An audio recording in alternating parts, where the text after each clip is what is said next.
అవును, ఒక గుడి చూపించి ఆ గుడిలో దేవుడు వరాలు ఇవ్వడు అని చెప్పు. ఆ గుడి మెట్లలో ఒక్క మెట్టు కూడా ఎవడో ఎక్కడ. నైవేద్యం పెడతారన్నావు కదూ, ఎందుకో తెలుసా?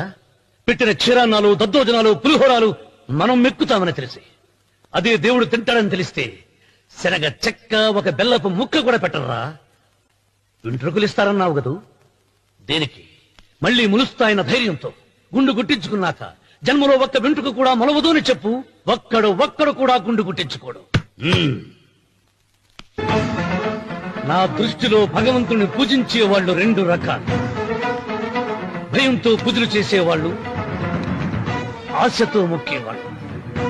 పాపం చేశాం, ఆయనకు దండం పెట్టి చేసిన పాపాన్ని ఏదో ఒక రూపంలో హుండీలో వేసేద్దామనుకునే వాళ్ళు మొదటి రకం.